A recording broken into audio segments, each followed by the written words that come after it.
If you're feeling suicidal right now, please stop long enough to watch this video. It'll only take about 5 minutes.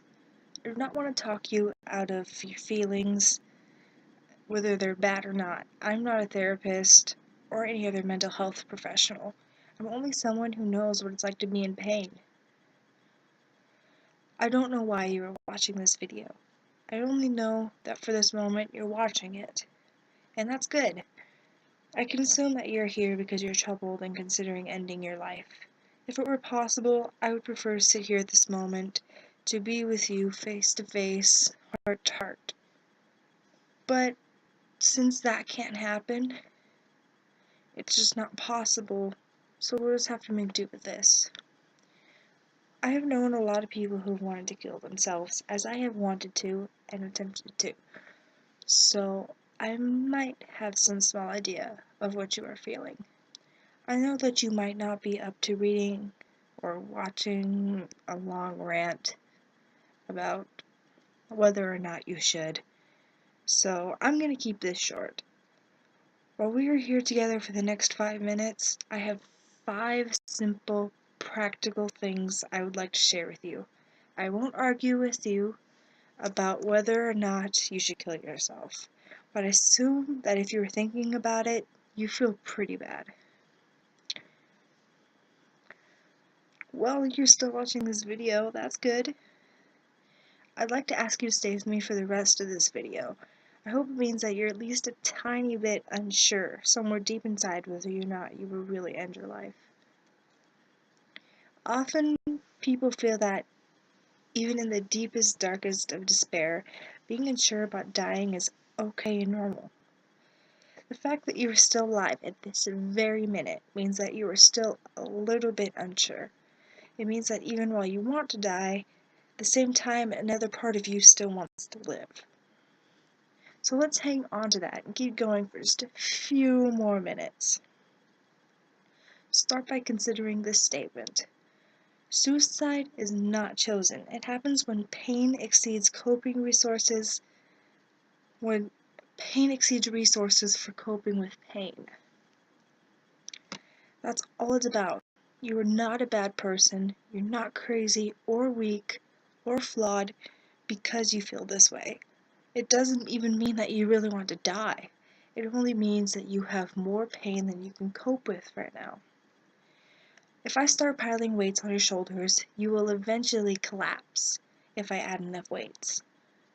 No matter how much you want to remain standing, willpower has nothing to do with it. Of course, you could cheer yourself. If you could cheer yourself up, you would, if you could, right? Don't accept that if someone tells you that's not enough to be suicidal about. There are many kinds of pain that lead to suicide. Whether or not the pain is bearable may differ from person to person. What might be bearable to someone else may not be bearable for you. The point at which pain becomes unbearable depends on what kinds of coping resources you have. Individuals vary greatly in their capacity to withstand pain. When pain exceeds pain coping resources, suicidal feelings are the result. Suicide is neither wrong or right. It is not a defect of character. It is morally neutral. It is simply an imbalance of pain versus coping resources. You can survive suicidal feelings if you do either 2 of the things. 1. Find a way to reduce your pain. Or 2. Find a way to increase your coping resources. Both are possible.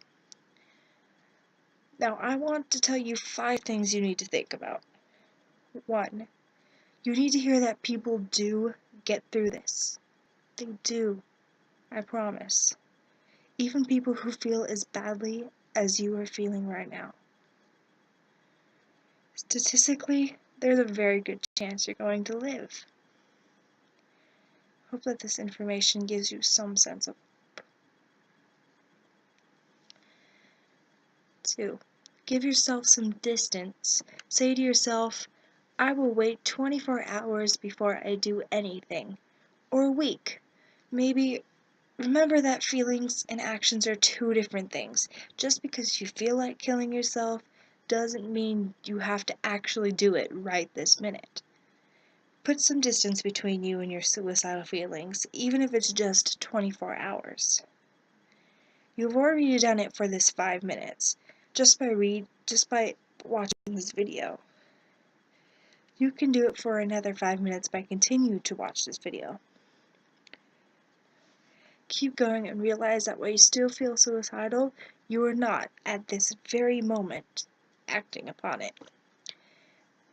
That is very encouraging to me, and I hope it is to you. People often turn to suicide because they are seeking relief from pain. Remember that relief is a feeling. You have to be alive to feel it. You would not feel the relief you so desperately seek if you were dead.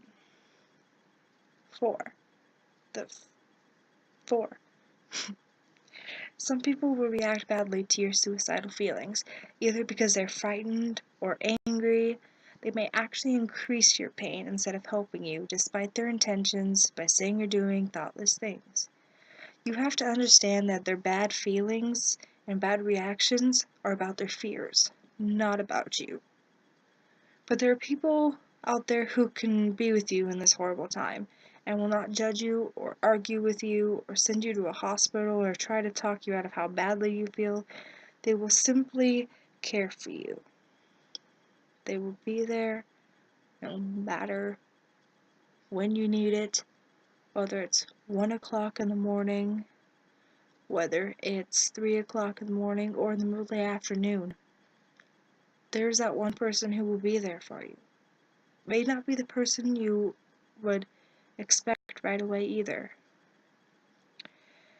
Now use your 24 hours or your week and tell someone what's going on with you. It's okay to ask for help. But don't give yourself the additional burden of trying to deal with this alone. Just talking about how you got to where you are releases an awful lot of pressure, and it might be the additional coping resources you need to regain your balance. Suicidal feelings are in and of themselves traumatic. After they subside, you need to continue caring for yourself. Therapy is a really good idea. Well, it's been a few more minutes, and you're still with me, and I'm really glad. Since you have made it this far, you definitely deserve a reward. I think you should reward yourself by giving yourself a gift. The gift you will give yourself is a coping resource. Remember, back up near the beginning of the video, I had said that the idea is to make sure you have more coping resources than you have pain. So let's give you another coping resource, or 2, or 3, or 10, until they outnumber your sources of pain.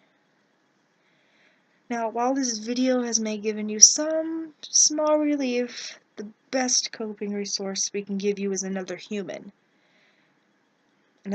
being to talk with. If you find someone who wants to listen and tell them how you're feeling and how you got to this point, you will have increased your coping resources by 1. Hopefully the first person you chose won't be the last. There are a lot of people out there who really want to hear from you. It's time for you to start looking around for someone. Now, I'd like you to call someone. Talk to them. Ask them how their day was.